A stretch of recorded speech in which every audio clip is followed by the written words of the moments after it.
What up, what up? The sweat, it lives on, even on the deadest sports days of the year. Ain't that the truth? Hope you're happy and well after a long 4th of July weekend. We're doing just fine, thank you very much. Jessie, Coffield, Emerson, Lotzia. Speak for yourself. We've got some NFL team previews to bang out, as well as home run derby odds for tonight. But let's get to this 60-minute session started with some NBA championship odds after a wild weekend in free agency. Wild. DK Live's Greg Ehrenberg is here, and he is joined by Karen Phillips, senior columnist for the Shadow League. So yes, this little segment is called Seeing the Future. Peeping some of the championship odds, which have changed dramatically after the Clippers just landed both Kawhi Leonard and Paul George. So, Karen, the Clippers are now the NBA title favorites at plus 275. Do you agree this trade made them the best team in the league? Nope. Well, And I say that not because I'm just like a Los Angeles Clipper hater or anything. I have, no ill will towards a franchise that's never really won anything. But if we've learned something the last 7 to 10 days, is that when it comes to the National Basketball Association, literally no one knows what's going on. Because for a week, I just watched people on TV telling me where Kawhi Leonard was going to go, and everyone got it wrong. So I refuse to be one of those people. It's just way too early. Like, we don't even know where Russell Westbrook's going to end up, and we have no idea who the Clippers could still add or subtract from that team. We're only, 7 days into free agency? A lot more can happen. We still got, the trade deadline in February or whatnot. We're way too far out to make any predictions, and just because, I am just scared to just decide on who's going to win what after the last 7 days, because I still really don't know what's going on. Greg, what do you think? Are the Clippers the best team in the league now? Yeah, probably. I think, piggybacking on something that Karan said, this is a way different season than other years where we had the Warriors, we had the Heat team. There's almost a dozen teams you could legitimately say have a chance to win the championship.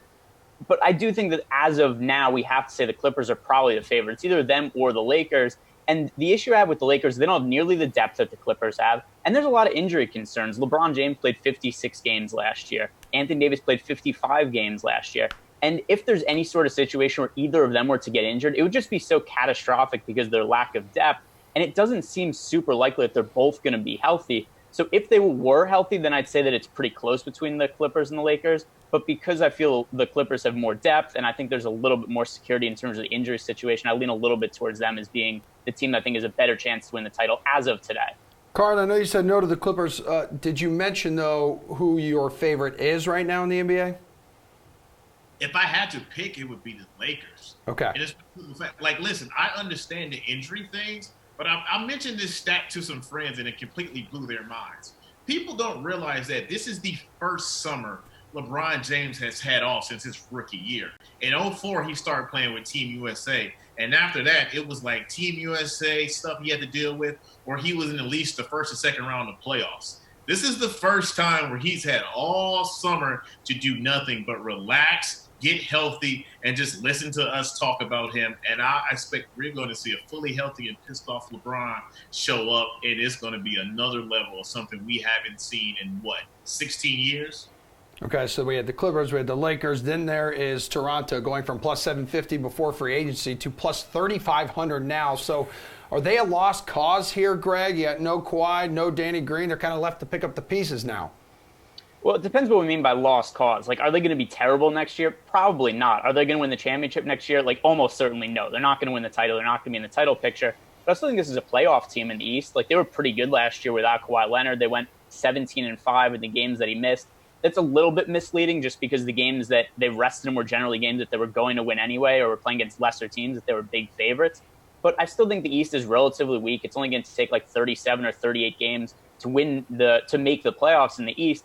And we don't have win totals yet for the Raptors for any team for the upcoming season. But I think it's pretty realistic to think that the Raptors win somewhere to 44, 45 games and make the playoffs as a lower seed in the Eastern Conference. All right, Karen, Kyle Lowry, Norman Powell, Pascal Siakam, Marc Gasol, Serge Ibaka. I mean, it's not the worst roster in the East.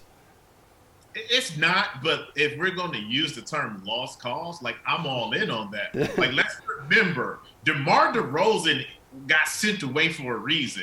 Dwayne Casey was the coach of the year and got fired for a reason.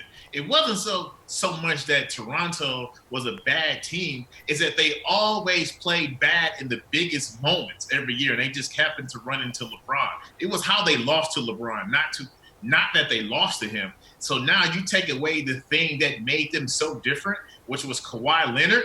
And then you had a guy who was a veteran and hit big shots and had a ring and Danny Green, and they're gone now. So now you're left with what? Kyle Lowry, who finally overcame his playoff slumps once, and Pascal Siakam. Listen, I like those two guys. I'm fans of them.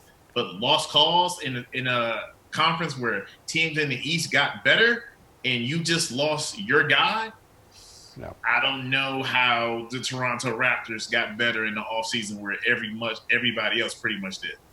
All right, well, with Kawhi out of the East, the Sixers moved up from plus 1,000 pre-free agency to plus 900. But even with all their additions, they're still behind the Bucks, who are plus 600. So, Karin, should Milwaukee be favored over Philly to win it all next year? Oh, I'm definitely taking Milwaukee over Philly because my issue with Philly has been the same issue I've had with them for the last 2-3 years. It's the fact that the healthy face of their franchise still refuses to shoot jump shots. He didn't shoot jump shots when he's at Mount Vernon Academy in high school. He didn't shoot jump shots in Baton Rouge his 1 year at LSU, and he hasn't shot jump shots yet.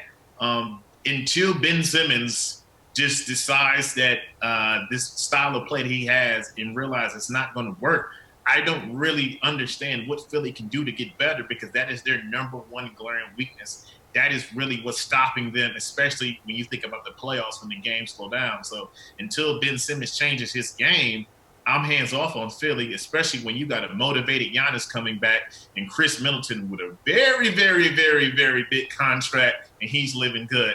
So Milwaukee's motivated. Philly, we'll see. Hey, Greg, should Milwaukee be favored over Philly to win it all next year? And is the Kardashian curse real? That's why Ben Simmons can't shoot. You know, that's just it. Nailed I think it, that's dude. it. You nailed that. I know. So Kardashian curse, probably not real. And I also think that Ben Simmons broke up with whichever Kardashian was that he's dating. So I think that's a non-issue. She broke up with anyway. him, and okay, well, whatever the situation is, I'm not up to date on which NBA players. You got to watch Ian News more. I tend to look at what's happening on the court, and that's how I'm going to determine what teams I think are good or not good. So I do think that there's something to be said for Ben Simmons not being able to shoot jump shots. But I do think it's a little bit overblown as an issue. Like, look at what happened to them in the playoffs last year. They went to Game 7 against the Raptors, and Kawhi Leonard hit a crazy shot at the end of Game 7 to win. It hit the rim like 8 times. What if that shot doesn't fall? The Sixers end up going past that game. Maybe they end up winning the championship. And how different is the narrative here if that one shot doesn't end up going in? So is Simmons not being able to shoot ideal? No, not really. But is it totally catastrophic? I don't think so either. Like, if we look at the way that he plays, like, you could just say that Simmons is a 4 or 5, but he has the ball handling and all the other skills of a point guard and plays point guard. So if we kind of conceptualize him as being a big man who's capable of handling the ball, I don't think it's that big of a deal that he can't shoot. They have other capable shooters around him this year. They added Al Horford, who's great insurance for Embiid, and they're going to have an awesome defense. They brought in Josh Richardson, who's good. They brought back Tobias Harris, who's one of the best three-point shooters in the league. I think the Sixers are going to be really good, and I think they should be the favorite to win the East. And it's being overlooked how big of a loss Malcolm Brogdon is to the Bucks. The look on Karin's face when Greg said the Kardashian curse was not real. The Kardashian curse is real. The only It really is. Was James Harden. And listen, I understand. We saw Toronto win with a jump shot. But this is a make or miss league. And the guy who shoot jump shots, his team won. And the guy who doesn't shoot jump shots, his team went home. Well, I do have a bad news for you because you thought LA was your favorite. Kendall Jenner was spotted on a yacht with Kyle Kuzma over the weekend, so. DK live alert. All right, thank you, gentlemen. We've got a long chit chat with Austin Hedges of the Padres right after Pat Mayo tells you when you should draft a quarterback. When are you thinking about targeting a quarterback? Because Mahomes is going in late third, middle of the fourth kind of thing? You'd hope. You hope that he doesn't go in the first 2 rounds, 3 rounds. But I guarantee you people will take him there. For sure, they will. Yeah. It's too high. It is too high. He's set up to be a bust, in my opinion. See, I haven't. Yeah, there's a fly going around. You stink. You brought your stench in with you. Your terrible takes on Mahomes sucks. Mahomes is going to be a bust. He's not going to be a bust. Why not? There's been 3 quarterbacks. Because he's going to throw like 35 touchdowns and 4,500 yards, and he's still going to be a top 10 guy. But he's just not going to blow out the field like he did last year. Sure, he's not going to blow out He's not going to throw 50 touchdowns again. He's not going to do that. But just because he doesn't throw 50 touchdowns, but just because he doesn't throw 50 touchdowns doesn't make him a bust. If Tyreek Hill is suspended for 8 games, is Patrick Mahomes finishing as QB1? Yeah. Really? Yeah. Who's he throwing the ball to? Kelsey. Cole, hard man. Sammy Watkins for 4 games. Damian Williams, then he'll start running it. Then he'll throw left-handed. The guy's amazing. I know he's amazing, and it just makes me sick to even say anything negative about him or call him a bust. Like, he's a stud. Look at those numbers. Like, phenomenal. Like, he really is. Like, he could probably work with anybody off the street. I get it. But if Tyreek Hill is gone from this team for 8 games, I think it's a big issue. I don't know. I would never draft him because he's going to go too early. To answer your question, I start thinking it depends. If guys are going to sit there and just let quarterbacks fly off the board. That's different. I took Luck in the 6th. So for example, I will take Luck in the 6th every single time. If he's there in the 6th, Would you take Luck in the 4th round? No. He has to fall to the 6th. The 6th would be a cutoff, right? Yeah, and then I'm really waiting until probably round 12, 13, 14. Yeah, like I think Watson and Rodgers are a cut above everyone else. I have Baker Mayfield on a tier by himself in between everyone else because I do think that he's good, but it feels like he's definitely going to be overdrafted. Absolutely. Like if he's going in the 5th round, I'm not taking Baker in the 5th round. Yeah, and he will go in the 5th round, Pat. Everyone loves Baker in Cleveland.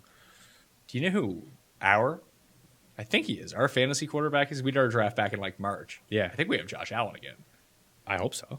Josh Allen, Jameis Winston. Those are the 2 guys you probably want to take. Josh Allen to me he's going to be a borderline quarterback 1. He's not drafted like that. His ADP right now is like 20. Yeah, everyone's drafting Kyler. Everyone's drafting Lamar Jackson. Yeah. Assuming that Josh Allen's just not going to do what he did again. But right. Like, why would that change? So what else did the Bills do? So let's trash Jake a little bit since he's not going to listen. So in his rankings and projections, he's got Lamar Jackson as like quarterback 10. I can see. So why not have Josh Allen there? Why have him at 16 or 17? Josh Allen can throw. He can throw a deep ball. He's connected already in a small sample size with Robert Foster up the field. Like nobody had a higher ADOT than Robert Foster. Now they got John Brown. Now they got Brown who does the same thing as well. Bringing your boy Cole Beasley. The Bees. They got like 500 running backs, but the offensive line improved. And nobody had more red zone rushing attempts than him on his own team last year because he loves to call his own number and run around. He's going to scramble a little bit when guys are not getting open. I like Josh Allen a lot, actually. So do I. He's got a safe floor. He had like 630 rushing yards, roughly. Is it right there? Yeah, 631. In what, 8 starts? Yeah. 13 games? And his injury was he followed through and hit his hand off a helmet. It's not like he got banged up. Like, he's a huge dude. He's a huge dude. I like Josh. I'm fine with him being my quarterback 1. And and in this 3rd range, I will take some shots. I'll take some shots on guys like if Newton's going to fall down the board, if people are afraid of him and the injury, I'll take a shot. I'm not afraid of Cam Newton. Yeah, I'll take a shot on Cam Newton. So I should definitely let's play some. Would you rather have Drew Brees or Josh Allen? I think I'd rather have Josh Allen. Really? I really would. I think I would. All right, everyone, welcome back to DraftKings is the Sweat. We are joined now by catcher of the San Diego Padres, Mr. Austin Hedges. It is good to have you here, man. Thanks for having me on. No problem. So you're originally from Southern California. Did you grow up a Padres fan? I actually grew up a Dodgers fan, but I'll tell you what, I cut that cord real quick in 2011 when I got drafted. Yeah, smart move there. Connected for your first career walk-off last month against the Nationals. So how did it feel to be the man after that game? Yeah, I mean, it's definitely been a grind this year at the plate, and just to be able to put a good swing on a ball and, get that result to get the team to win. I mean, obviously it felt great. Definitely wouldn't have had the opportunity if Haas hadn't hit a triple and then Naylor came in with a clutch single to tie the game, stole second base, and just gave me the opportunity. So I'm just grateful for the opportunity. Yeah, and you got a 2-cooler bath after that. I saw you had water, you had Gatorade. That looked like it felt refreshing. There was a lot of liquids all over me, and it was a little smelly afterwards. Yeah, it's all good, man. Well, the Padres making a big splash this offseason, signing Manny Machado. Do you remember where you were when you heard the news and what was going through your mind? Oh yeah, I mean, in spring training, I think we were just getting done. I think I was just done hitting, and I was supposed to go bunt, and someone said we just signed him, and it wasn't official yet, and I remember just freaking out, being like, come on, I mean, just please be true, because I mean, I've been here from the get-go with this team. We've been grinding for a long time, and been growing together, trying to build a nice foundation here. And I feel like we've done that over the past few years, and we've just been missing a couple pieces. And you get a guy like Manny Machado to come in and play gold glove caliber third base and shortstop, and have one of the best hitters in your lineup hitting third for you every night. It's been everything that we could have hoped for and more. Yeah, it seems like he's been a pretty good fit with you guys. And I know you're in the mix for a wild card spot right now. San Diego nearing its first playoff appearance since 2006. So you were only 13 at the time, but how much of a buzz is there around this team knowing you have a real shot to end that drought? Fans are jonesing for it. Yeah, no doubt. I mean, every time we come to the yard, there's we're getting close to 30,000 fans on weekdays, which is so cool to see, having everybody here in San Diego come out to support us.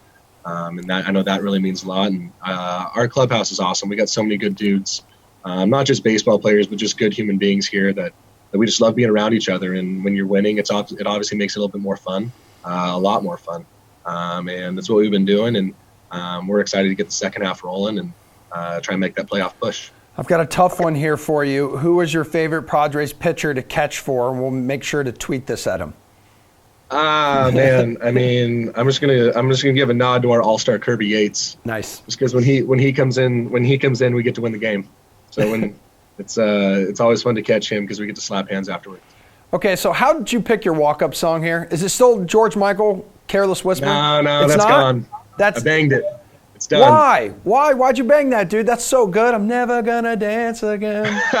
Not enough hits in it. All right, He's got to have some more hits for me to keep it. Okay, all right. So what is your walk-up song now? Right now it's called Boombastic by Shaggy. It's got a little bit more up-tempo beat. Kind of gets me in the mood to go up and rake. All right, those saxophone solos weren't doing it for you? I mean, I love the saxophone. That's probably my favorite instrument, but George Michael stopped having hits in them, so we had to mix it up. Baseball guys, they're kind of weird about that walk-up song, right? Like you get hot, you kind of stick with the song for a while, but you cool off. You're like, let's change it up. Yeah, it's just a fresh new sound when every time you come up and hit. That's your time. You only get maybe 4 at bats a game, and when it's your time to go hit, this is my time, and I want everything to go the way I want it to go. And when we get walk-up songs, it starts with that, because when that song comes on, it should get you into the right headspace to go up and attack a game plan that you have for that pitch. Okay, let's give out some superlatives for your Padres teammates here. Best dresser, who is it? Best dresser is definitely Eric Hosmer. Yeah. The guy stepped up his game this year. Mm-hmm. He's got the 3-piece suit action he's got on the road right now is on point. Yeah, it's ridiculous. His Instagram is constantly all these 3-piece suits. There's also a clear, by far worse dresser, if that was one of your questions. Yes, go ahead. Give it to us. We need it. Yeah, it's by far that other dude we signed that for a lot of money. Okay. That Manny Machado guy. Yeah. Absolutely awful dresser. All right. He thinks it looks good, though. So, I mean, he stays true to himself, so I can respect that. Yeah, for sure. If he's getting it done at the plate, just let him be him, okay? We don't want to screw anything up. Yeah. Best taste in music.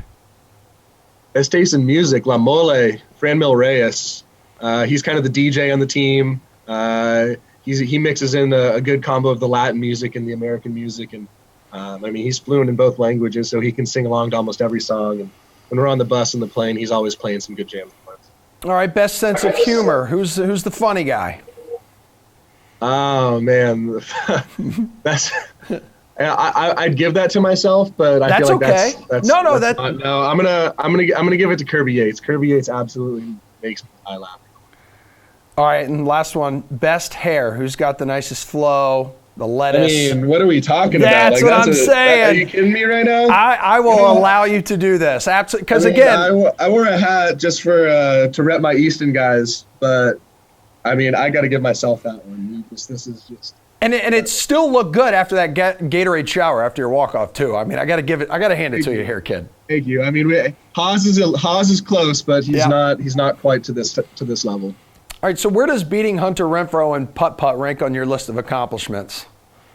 It's definitely up there. Just anytime I beat him at anything is always fun because he's him and Will Myers are really good at everything. Uh-huh. So it's fun to beat them. These are just freak athletes that you put a putter in their hand, they're going to putt. Basketball, they're going to shoot basketball. But luckily hasn't been a hunting competition because I know he'd blow me out of the water in that. Oh, for sure.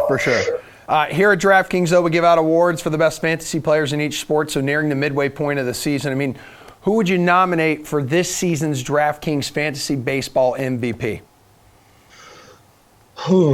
On the Padres or just in all of baseball? It could be on the Padres if you'd like, or if you got another guy all around baseball, but if you want to stick to just your squad, that's cool. I mean, I got two guys for sure. I mean, in the league, I got to go with Josh Bell. I mean, he's having an absolutely monster year. He works with the same guy I hit with Joe DeMarco in the offseason, and that guy just got him right, and he's been having an absolutely awesome year. He had 3 home runs in that game. A better guy. He had 3 home runs in the game the other night. I mean, it's crazy. He's incredible. He's so locked in. But I got to go with one of our guys. I keep saying this guy's name. I can't stand that. I keep thinking about I mean, every time guys in scoring position, he drives them in. He puts together quality at bats every single day, and I mean, he's the leader of this ball club, and I'm pumped to see him having the year that he's having. What about the unsung hero of the Padres this season? Who would you say it is? That's got to be Hunter. I mean, Hunter Renfroe showed up every single day, ready to play, and the guy's got 24 homers, and nobody talks about him. I mean, I feel like the guy should be in the home run derby. I feel like he'd have a real shot at winning it.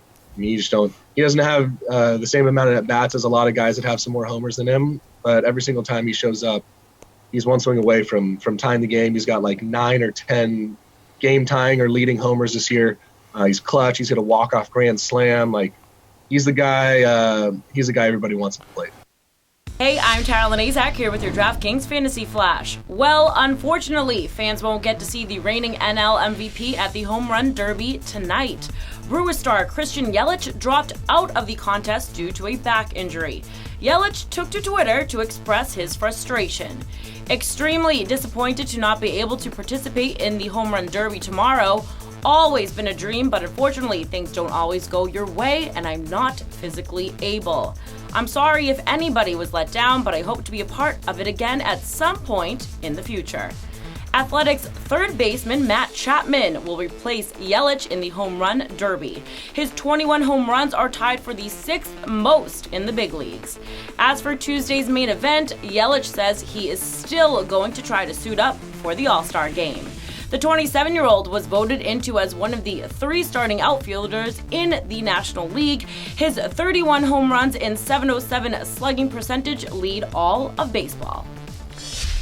It is time to have ourselves a jolly good time talking football with NFL training camp set to open here in just about 2 weeks. Our team previews continue right now. Say hello to DK Live's Jeff Ulrich and Reed Fowler, and we'll be poking over to the NFC North today. Buddy. With the Bears up first. The Bears up first. So, Jeff, our DK Live panel has our DK Live panel. Yeah, we got to do air quotes for getting that. Word from the panel, yes. Mitchell Trubisky as the fantasy MVP of Chicago. Are you picking up what they're putting down? Let's just admit that the DK Live panel is a bunch of monkeys on typewriters or something. Oh, my God. We just get a cut to that every time we mention They DK are Live. learned doctors, Jeff. Look, I think the Chicago Bears are a really interesting fantasy team. I thought that last year. Some of the plays worked out, some of them didn't. But I think that again this year. And I think Mitch Trubisky is a fine pick as a team MVP. I also think Tariq Cohen could get in the mix. I think with Jordan Howard gone, his PPR numbers could even go up. I'm going to go a different route, though. I'm going to go with Allen Robinson. I think that of the 3 players that I've mentioned so far, Allen Robinson is the one who's trending the worst, who's potentially got the most value, the most bang for the buck. This is a player who the last couple games with Mitch Trubisky in the playoffs in the last game of the regular season saw 21 targets, 10 catches against the Eagles. He is the only profiled number 1 receiver that the Bears have on their roster. He's coming off the ACL injury last year. Took a little bit of time to work into the new team. He got better as the year went on, though. I think Allen Robinson is due for a pretty big season. I think at his current draft profile, he's getting drafted around like Mike Williams, Calvin Ridley. I think Allen Robinson has a ton of upside, so I'm going to pick him for my MVP for the Bears. Reed, do you think Mitchell Trubisky is going to be the fantasy MVP for the Bears? I'm really surprised. This is Jeff's boy, Mitchell Trubisky. You saw in weeks 5 through 7 last year where he really had, solid QB1 numbers. I think he averaged like 26 PPR points, and a lot of that came off the heels of his feet. I mean, he averaged, I think, 6 attempts, rushing around 50 to 60 yards. And, those could have been by design or just because he couldn't find a receiver to throw to with Allen Robinson being hurt, so on and so forth. But where you're getting a guy like Mitch Trubisky, I don't necessarily think an MVP is there. He's at best maybe a middling QB2. You know, I got Kirk Cousins and these guys, and we'll talk about our rankings a little bit later on this month, but he's not necessarily in that MVP conversation. I actually balked a little bit when Jeff mentioned Allen Robinson, but he makes a good point. Where you're looking at Allen Robinson, like that tier 5 or 6 receiver, you have other guys that have a lot of question marks, right? And then Allen Robinson getting that target share towards the end of the season, you kind of saw that in that chemistry that he has there. I would argue, though, that it's going to be one of these running backs that we'll get to in a little bit in terms of where the Chicago Bears are going to go, how they drafted this year in the draft. I'm kind of tipping my hand here. And just they're in that win now mode. So I don't have Mitch Trubisky or Allen Robinson. My MVP is someone that we'll talk about in a little bit. Well, Reed, the same people who have Mitch as the MVP listing Taylor Gabriel as the LVP, meaning a guy who will be the most overvalued. So are you in agreement here? He was mainly just a role player last year with Chicago. Yeah, and why we saw him get those inflated numbers is because Allen Robinson, Anthony Miller, who was a high-touted rookie last year, they both got injured. And so Taylor Gabriel got a lot of these numbers. He saw 93 targets, and that's usually not the case for a guy like Taylor Gabriel. Of the catchable targets of around 190 or so that he's had, he's only dropped 1. So this guy has really good hands. A guy like Mitch Trubisky needs someone like that, but you could see those numbers regressing. He's only seen about 17 to 20 red zone targets in his career. He's a small guy, right? He's a small guy. He catches those passes. You're not going out and drafting a guy like this. If you are, it's going to be in that 15th or 16th round where you get that wide receiver 3 or 4 with a lot of upside, but you got N'Keal Harry there, A.J. Brown. You have some other guys that I personally rather take a risk on. So this panel, I agree with them. All right, Jeff, what do you think? Because based off what Reed just had to say, it sounds like low upside fantasy potential here with this guy. Yeah, I mean, with Trey Burton and Tree Cohen, you know, potentially getting a little bit more PPR work, I could see Gabriel having a bit of regression. But the thing is, like, who is overdrafting Taylor Gabriel? I don't see a bunch of people going out and drafting Taylor Gabriel in a high round. My pick, the least valuable player, I think it's going to be David Montgomery. I think this is a player who's got huge bust potential personally. I think people are overlooking the fact that the Bears brought in Mike Davis, who's a really solid running back. He worked really good in Seattle when he was given opportunities. And I also don't think David Montgomery is much different than Jordan Howard. This is a player who ran like a 4.64 40, didn't bench press a lot, didn't show a ton of strength. I just don't think he's as explosive as people think. And I think you're going to see more Cohen. I think you're going to see some Cordell Patterson get worked in. And I think Mike Davis might actually get a work share. I think David Montgomery is being overdrafted right now. I think for fantasy, he might end up being the least valuable player on the Bears. Okay, well, speaking of David Montgomery, this panel has him as the Bears' breakout player in 2019. So clearly, Jeff, you do not think he's going to be the breakout player. Yeah. So who's it going to be? Yeah, look, I mean, obviously the panel and I, the one of us is the team of Montgomery. Maybe it's me in this case, but one of us is going to be wrong about David Montgomery. You know, if we're looking at breakout players, obviously I already talked about Allen Robinson, but I'm going to talk about Tariq Cohen here because I think there is an opportunity where Tariq Cohen has a path to being like a top 10 PPR running back. And it really comes down to this. I mean, if the Bears have to make a little bit of an adjustment in offense, they have to stop giving the ball to these power backs like Jordan Howard or David Montgomery for 3-4 yards, and they have to get Tariq Cohen on the field more and work him more into the passing game. We saw in games like that loss against the Bears where Tariq Cohen just got open at will. For about 5 or 6 weeks last year, Tariq Cohen operated as a top 5 PPR running back. I think that he's going to see more targets this year, and I think he's going to creep up into the top 10. So I'm going to take Tariq Cohen as my breakout player. Reed, you on the David Montgomery train? You think it's going to be someone else? No, I think it's going to be David Montgomery. And again, Jeff mentioned it, and he sort of counteracted his argument there, where it's like you bring in Mike Davis, and you think, yes, they don't play the same role. Obviously, Tariq Cohen is a pass-catching back, and so you need those opportunities, right? And Tariq Cohen can potentially get game scripted out of it, although he's an explosive player, doesn't need a ton of touches to get a huge upside. Look at just where the Bears drafted David Montgomery. They drafted him quite early. They gave him a 4-year contract. And they're in that win-now mode. They're not waiting to get this guy ready for the playoffs or ready for the regular season. They're giving this guy the workload. He shows that he can be a 3-down back. He did that in college. And now a lot of comparisons, albeit it's early, it's OTAs. A lot of coach talk says that this guy has, speed and route running ability that they didn't necessarily yet see in college where he is now. Granted, the pro game is way faster than college, but just to where they are and what they spent on this guy, trading away Jordan Howard, getting rid of all of that, I just think that they're going to use him, even if he's not ready yet, they're still going to use him in that bulk carry load. Jeff, Reed, thank you, but please hang around because we're going to see what's cooking with the Vikings coming up. Plus, we got Ben Zwyman and Greg Ehrenberg here because we're going to start talking some over-under for Major League Baseball. Brendan Glasheen here with your DraftKings Fantasy Flash. What's next for Russell Westbrook? The dude's been ditched a few times now over the last handful of years, broken up, ditched, however you want to put it. It's possible he'll be ditched again, this time by the franchise where he spent all 11 years of his NBA career. From Adrian Wojnarowski, Russ and his agent are engaged with Thunder GM Sam Presti. The possibility of a trade before the start of next season is in play. This was inevitable, folks. OKC has failed to go beyond the first round in each of the last 3 years. The Thunder accumulated a ton of picks in the Paul George deal, another first rounder in that Jeremy Grant deal. Might as well keep that train going by moving Russell Westbrook. Sam Amick of The Athletic reports the Pistons, Heat, and Rockets would all potentially be interested in adding the 8-time All-Star. The 30-year-old is under contract for the next 3 years. Not cheap. 41, 44, and 47 million in that order. Player option prior to 2022, 2023. Westbrook's got to hope Pat Riley sees a fit with Jimmy Butler, or Daryl Morey is willing to deal to reunite Russ with James Harden.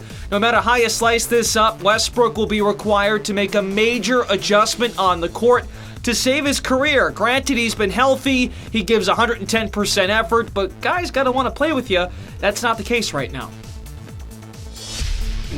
With Major League Baseball on its All-Star break, there's no better time than now to discuss some over-under win totals. And to do that, we need the help of this DK Live duo, Greg Ehrenberg and Ben Zwyman.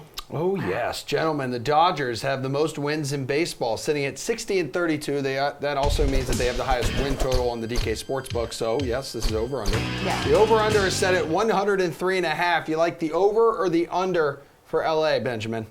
Yeah, I actually like the under, surprisingly, but I think it's going to be really close. Per Fangraphs, they're projected to win around 101 games, which lands them under the total. They've remained pretty healthy, so I think if they run into some injuries, then they could snag into some problems. But I mean, the pitching staff has been incredible in the first half, but I think we could see some positive regression there. I mean, their FIP suggests that they may regress a little bit. Plus, they're 13.5 games up in the division over the Diamondbacks. So if they get a huge lead, you could see Dave Roberts start to rest players. They're 5.5 games on the Braves for first in the National League. So yeah, if they start running away with both of those spots, they could start resting guys. And yeah, I think they could land on the under. They were sort of on this pace in 2017 when they went to the World Series. They won 104 games that season. So yeah, right around that total. So but I'm going to lean the under here. Greg, you see enough regression possibly out of this team in the second half to where the under hits? So there's something that Ben hit on that I think is pretty important here, and that's with the possible injuries for them. And whether they're injured or not, I kind of think the Dodgers are going to end up resting guys down the stretch, which has me leaning towards the under. We saw this at the end of last year where they had a pretty big, not necessarily big lead in the division, but they're pretty secure to make the playoffs. And just towards the stretch of the season, they used the injured, at the time the DL, now the IL, just as kind of a way to get players rest. It would be like, oh, we don't want to pitch Clayton Kershaw right now to keep him fresh for the playoffs, so we're just going to put him on the disabled list for whatever, a couple of weeks, just to give him a couple starts off for the playoffs. So that's going to hurt their win total towards the end of the season. I think we're almost certainly going to see the same thing because they have a massive lead in the division, and they could end up winning this division by like 20, 25 games. So there's just not going to be a whole lot of motivation for them to go out for every single win towards the end of the regular season. And I think we'll kind of see something similar to what we saw in the NBA with like load management, where just they don't have a whole lot of reason to want to win games. The regular season is super long, and it's going to hurt their win total. Greg, DK Sportsbook has the New York Yankees as another potential 100-win team. Over-under currently set at 101.5 for the Bronx Bombers. So which way are you leaning on this one? Yeah, give me the over for the Yankees. So in the first half, everything that could have gone wrong for them basically did. Everybody got injured, and guys like Severino, who got hurt in the preseason, he didn't end up pitching at all in the first half. So second half of the season now, we're going to have Aaron Judge is going to be back. Stanton's still going to be out for a little bit, but he didn't play at all in the first half. Severino's going to be back eventually. Dylan Betances is going to be back eventually. And then the guys who they have kind of had to plug in, like DJ LeMahieu, they signed to a fairly reasonable deal in the offseason. He wasn't expected to be an everyday player for the Yankees. Not only has he been really good, but he's actually second in the odds for MVP in the American League right now, behind Mike Trout. So they've kind of benefited a little bit from these guys getting injured, but other guys have stepped up and become really good players and really valuable for the Yankees. They're going to be healthier going down the stretch, and they're going to be buyers at the trade deadline. I think we could see them add another pitcher or two, maybe add another reliever. So I think the Yankees trending up and probably get better. Ben, you want to take the over for the Yankees too, considering they're going to have a lot of these studs back from injury? Yeah, pretty much. Greg pretty much took everything I was going to say. I guess one person he didn't mention was Domingo Germán. Just came back from the IL and pitched pretty well against the Mets, so that helps their starting rotation. But like Greg said, they're going to be buyers at the deadline. They're probably going to add a quality starting pitcher, and they'll probably pad that bullpen a little bit. And if they do get guys like Severino, Dellin Betances back, then it only helps them. And think about the team last year, how much better this lineup is than last year. And that team last year won 100 games and was the first wild card. So yeah, I think the over here is a pretty safe bet. All right, how about a team that's been a little more underwhelming, yet the Phillies been a bit of a disappointment during the first half, especially considering how much they loaded up during the offseason. Flirting with 500 right now, 47 and 43, so the over-under for Philly set at 84. You like them to turn it on in the second half and surpass that, Greg? No, not really. I just think they put so much of their offseason into the Bryce Harper box, and he's just not all that good. Like, Bryce Harper is a solid player, except he's getting paid as if he's the best player in baseball, and that's just not what he is. Over the last 3 years, he's outside of the top 50 in terms of wins above replacement for a position player. And then somebody who they were getting pretty good production out of earlier in the year was Andrew McCutchen. He tore his ACL. He's out for the season. So I think the Phillies are okay. They're just kind of a 500-ish team. Pitching hasn't been great. Jake Arrieta's been awful this year. So I just kind of think that they're around like an 81 and 81 type team. I can't see them getting to the 85 win total. Ben, were we just buying too much into this Bryce Harper thing? Yeah, 100%. And to add on to what Greg was saying, I do think this is going to go under. But they have a brutal September. From September 9th till the 26th, they play series against the Braves, the Red Sox, the Braves, the Indians, and the Nationals. So 11 of those 17 games are on the road. The Phillies in the first half were 20 and 26 on the road, which isn't a great record. So yeah, that coupled with their bullpen has been poor. They're allowing 1.73 home runs per 9, which isn't great if you're trying to win games. If your bullpen's giving up home runs, you usually don't win too many games.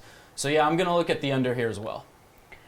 Alrighty, guys, we're going to look at some home run derby odds with you coming up right after this John Deere Classic preview with Pat Mayo. Par 71, 7,268 yards, 3 par 5s, very gettable for the entire field. Not the entire field, but guys with distance will be able to get all three. And this is a wedge fest. There's 3 par 4s underneath 400 yards. There's another 4 between 400 and 450.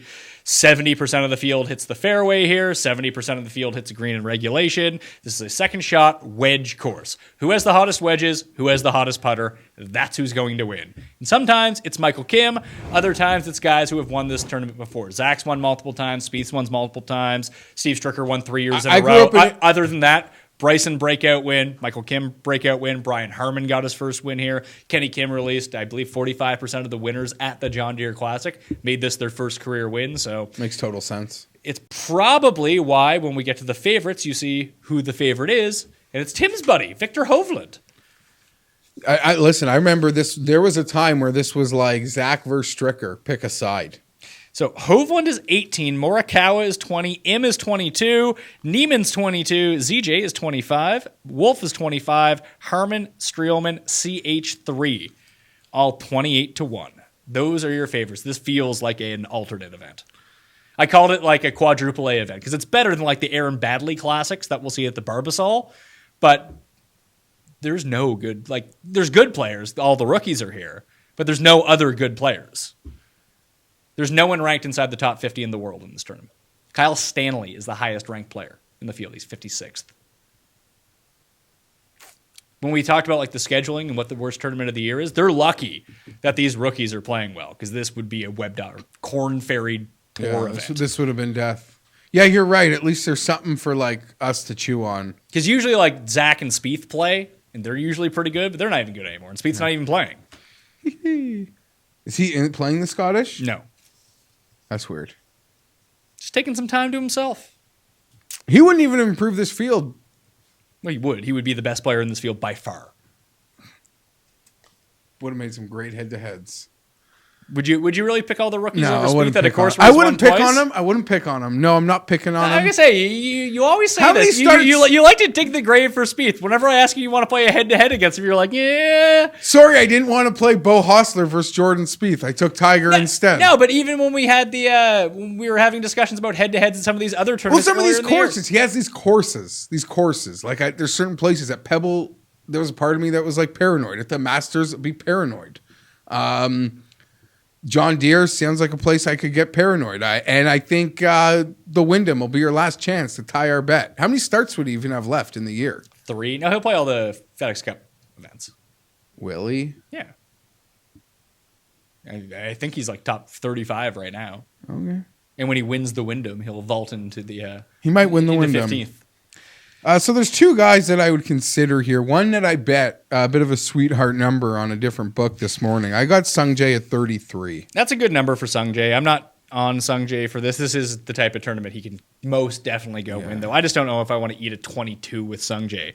The one who I think is the best, I think Morikawa is the best bet. I would bet Neiman.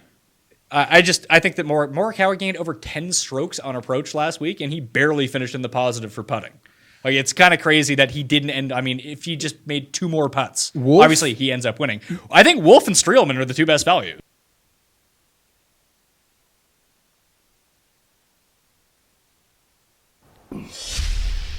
Alrighty, Jeff Ulrich is here again, and so is Reed T. Fowler. We're continuing to break down the most important fantasy players on each team for season long and, yes, DFS. So we hit on the Bears earlier in the show, and now we're staying in the division, but this time talking about the Minnesota Vikings. So the DK Live panel has Adam Thielen as Chicago's fantasy MVP.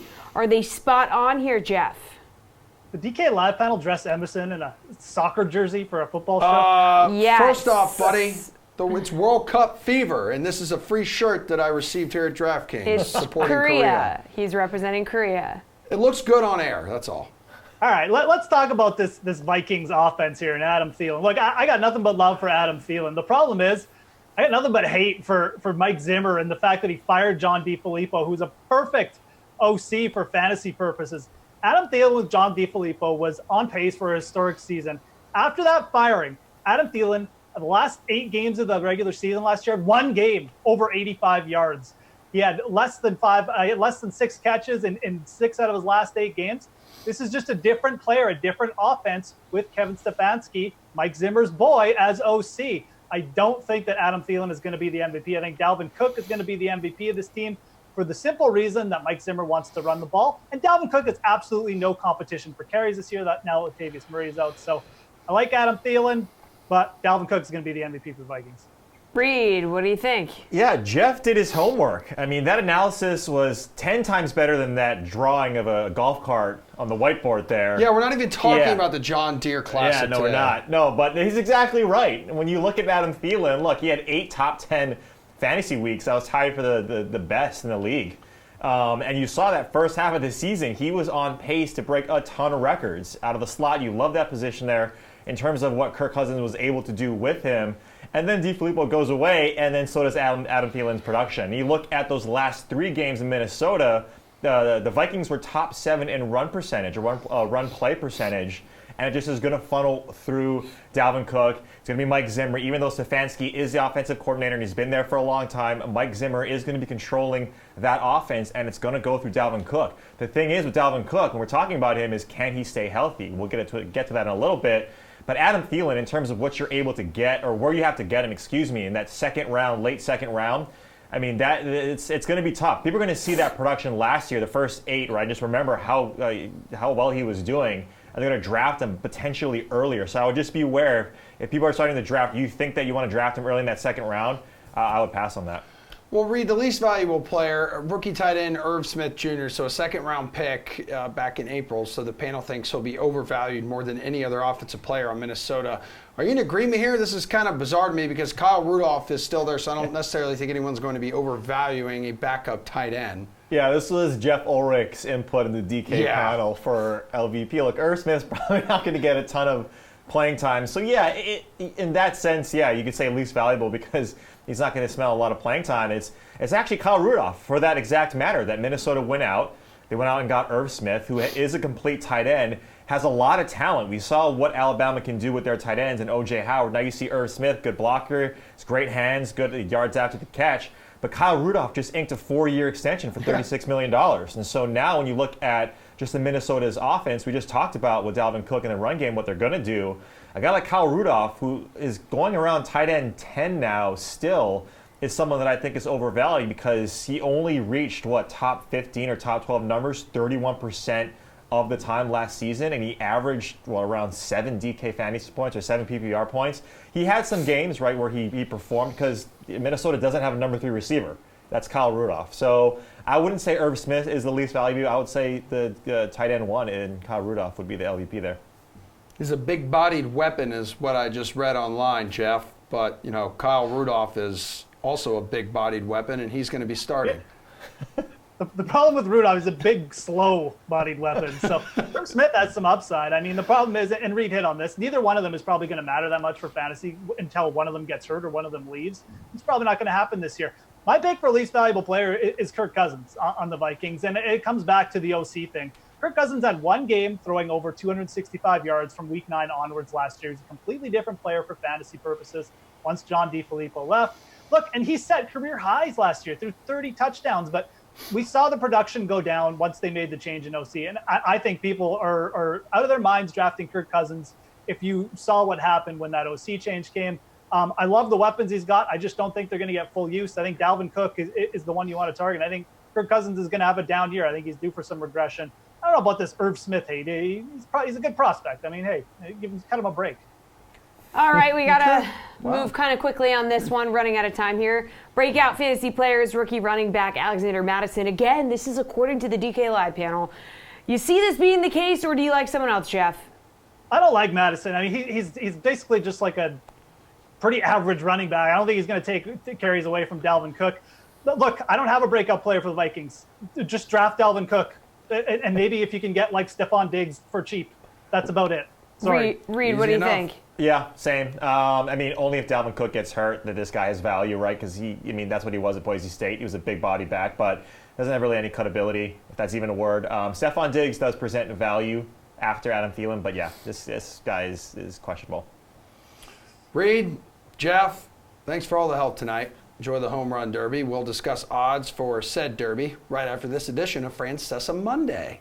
So it always is an issue of getting these stars to participate in the Derby. A lot of guys say no because their swings might be affected in the second half of the season, but it appears a lot of the young players, like we just talked about, are jumping on the chance to participate. Guys like Vlad Jr., Bregman, Acuna. What is your overall impression of the event? Do you still like it? I like it better than the game. I think it's better than the game. I think the game stinks. I think the All-Star games in general are absolutely – they should all be disbanded. And I think in our lifetime, or your lifetime, maybe not mine, they will be disbanded. They won't be All-Star games. I really believe that because the football All-Star game is a folly. The hockey and basketball are almost as bad because no one plays defense. Baseball is the only one that works because pitchers obviously play defense all the time, so you have defense. But to me, none of the All-Star games work. There's no appeal. The ratings have been going straight down, but I like the Home Run Derby. And especially when you pump it with new blood. Acuna, I mean, that guy has got a chance to be all world. Yeah. These new sluggers. And I like the fact that these guys, they want to be known as sluggers. And here's the thing. A lot of them are natural in that they don't – you see, when you send a Cano there or a David Wright there, they had to adjust their swing to compete. These guys are such strong guys like Vlad or Alonso. They don't have to adjust their swing at all. They can hit it out to the right field, center field, left field. Don't make any difference. They don't have to pitch in the right place. They can just swing the bat and hit the ball out of the ballpark. And I think that makes the difference. Plus, they'll make sure they use those real tightly round baseballs that they've been using all year this year, the ones that basically are like Super Bowls. Yeah, it's interesting, right? Like the slam dunk contest, and you see all these, like LeBron never plays in it, but back in the day, Jordan, Dominique Wilkins, these guys all played in it.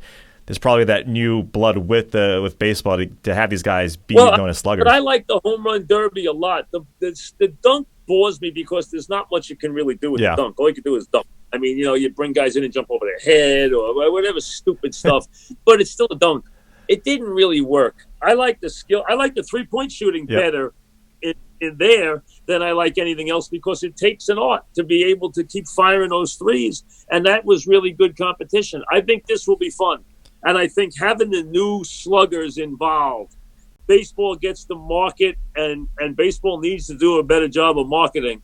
They get to market their sluggers in this, which is good. And then they spend the game trying to tell everyone, hey, do you realize we have this all-time great player in Trout who nobody ever sees, and try to market him in the game, but it's hard to do in one game. You know? Yeah. So going back to the All-Star game, which is on Tuesday, a lot of talk about how well this new system of voting worked.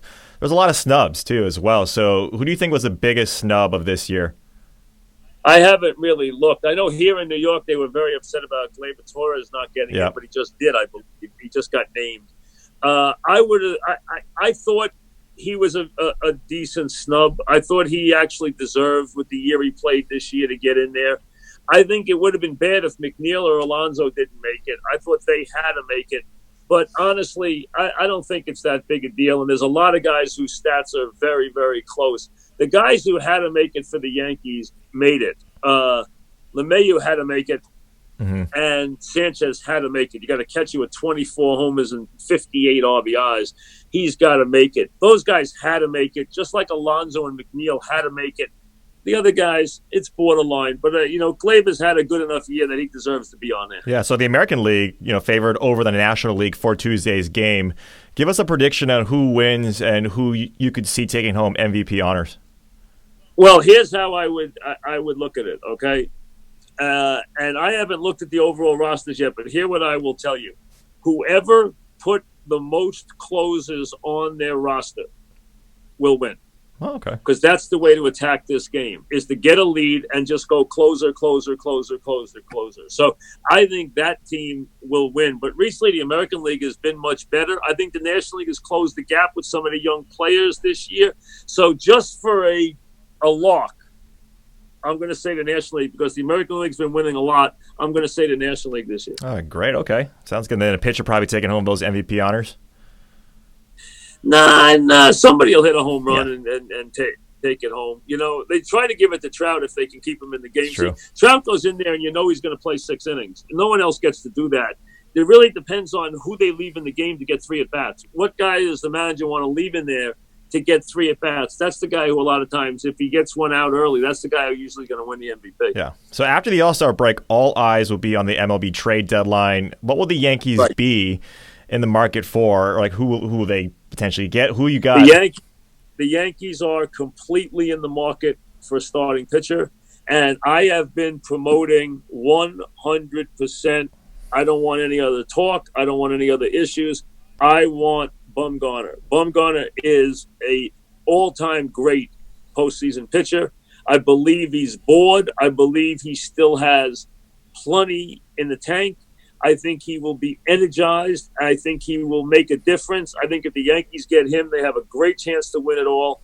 Anybody else they get, they're not getting Scherzer. Washington now has put themselves right back in position to be in the race, so they're not getting Scherzer. Anyone else they get. See, the problem is you don't know if the guy can even compete in New York. Look at Sonny Gray. Under normal circumstances, Sonny Gray would be on the Yankees list to get this year. A guy who's pitching top 10 in analytics, who doesn't have the great record because he's on in Cincinnati, and is really pitching well. He'd be perfect to get, except one thing. He can't pitch in New York. So that's a perfect example. You have to first find out if the guy can pitch in New York, and then can he pitch under the pressure of the postseason.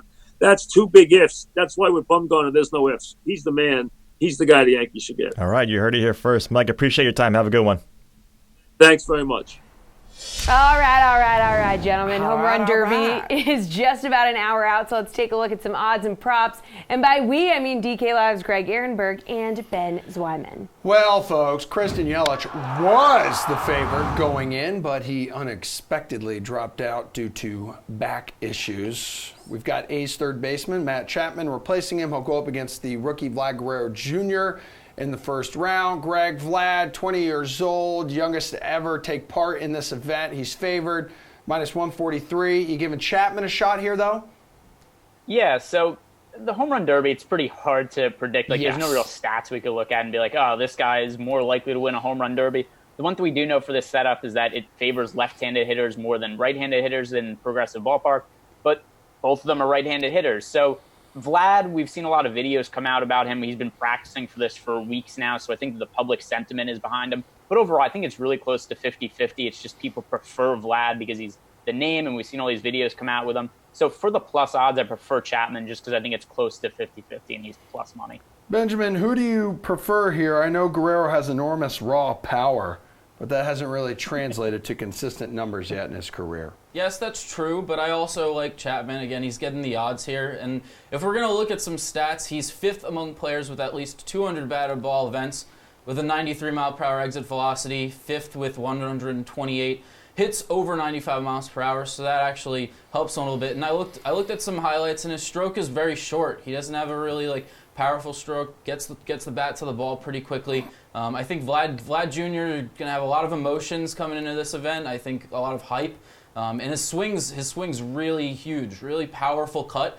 But again, you're taking a lot of hacks, so he's gonna get tired, I think, and I think his hype is a little overblown. Like Greg said, 50-50 toss-up. So yeah, I like Chapman here too. Wow. All right, another interesting first-round matchup is Pete Alonso versus Carlos Santana. Now, Alonso is favored at -177, but Santana, switch hitter, can hit left-handed, and Progressive Field is known to favor the left-handed bats. So, Ben, they're both enticing options, but you can only pick one. Yeah, I mean, I like Alonso here, and I don't think that lefty-righty thing is that much of a big deal. I think there's a short portion left field that righties can really exploit, and right center field is a lot deeper than left center field. So the that wall should in favor left field righties. is 10 feet higher than the one in right. Is it? I would like you to know that. Okay. Well, so I'm completely wrong there. But yeah, I like Pete Alonso. He's more of a power hitter. With batters at least 200 events, 11.2% barrel per plate appearance rate. He's right behind Mike Trout in that category, which favors pretty well. So yeah, I think Alonso should be the favorite over Josh Bell in this format. So you're getting pretty decent odds here, I think. Okay. Well, where are we going on this one, Greg? Benny Baseball over there, he really came out with all the numbers, the exit velocities. Love this. Stats. I gotta do some research, right? I don't do too many baseball it doesn't stack up to Emerson's tape measuring stick that he has over there, just knowing all the heights. That's called Google. But I'm going to go with Santana here. It's just, for Alonso, he's been great this year. He's probably going to win Rookie of the Year, 30 home runs in the first half. I think only the second rookie to ever hit that many home runs before the All-Star break. I think Mark McGwire was the other one. It's just that for such big odds, and you give Santana the benefit of being a left-handed hitter, I'm going to go with the plus odds for somebody with the platoon advantage, if you will, for a home run derby. Guys, you can also bet on any combination of finalists, any. The favorite is Vlad Jr. versus Josh Bell at +600. Greg, you like that? You're going with a different combo, little different duo in the final? Hit me with it. Yeah, I'm going to go with it as you add some extra adjectives to try to kill off a couple minutes. I know your games. But I think that here I'm going to go with Carlos Santana and Jock Peterson. They're at 20-1. Peterson's the guy who I think is the best bet to win it overall. Left-handed hitter. I've said I like the lefties. Carlos Santana, also a lefty. And the other thing, too, is that we're just going to assume that most of the matchups are pretty close to 50-50. You get pretty long odds here. Two guys who are good power hitters. The other thing with Peterson also is he does have experience in the home run derby. Did it in 2015, came in second place. So we've seen him have success in this before. Ben, I know you have done your homework based off the numbers you have given us in this segment. Guerrero Jr. and Bell to be the finalists at +600. Do you like those odds? I don't like it at all. I think Vlad Jr. To make it to the final is a lot. Like I said, powerful swing, a lot of cuts. I think he's going to get tired by the time that second round sort of comes around. And I think that a lot of the chalk in that bottom bracket with Josh Bell and Pete Alonso is a little overblown. So I'm going elsewhere, and I'll save it for the pick. All right, take us home with your slate-approved picks. Ben, who is your pick to win tonight's Home Run Derby? Ooh. My pick, out of nowhere, is Ronald Acuna Jr. He's got the longest odds to win, but I like a lot of what he offers. And, of course, I did a lot of stat mining. So, yeah, he has the highest average home run distance among all the contestants at 422 feet. So I like that. He's got a real there's a stat, the sweet spot percentage, which Osuna leads the contestants tonight. So if he's getting the barrel on the ball pretty easily, I think he has a shot. And he's a youngster. He's, I think, the second youngest contestant outside of Vlad Jr. at 21 years old. He's got a lot of energy. I think he's going to outlast some of these guys. And again, you're getting the longest odds. So anything can really happen tonight, and I think Osuna comes through. With Greg, who's it going to be? So I'm going to go Jock Peterson. He was plus 900. He's been bet down to plus 750. I think it's just because a lot of people thought the odds were a little bit too long, and I agree with that. Came in second in this in 2015. The other thing, too, he just has a swing that sets up really well for home run derbies. He's a lefty, really fly ball, heavy swing, big uppercut. I think he should do well. Thanks, guys. Appreciate it. It's going to be Matt Chapman, by the way. All right. That's the sweat. We'll see you tomorrow at 6.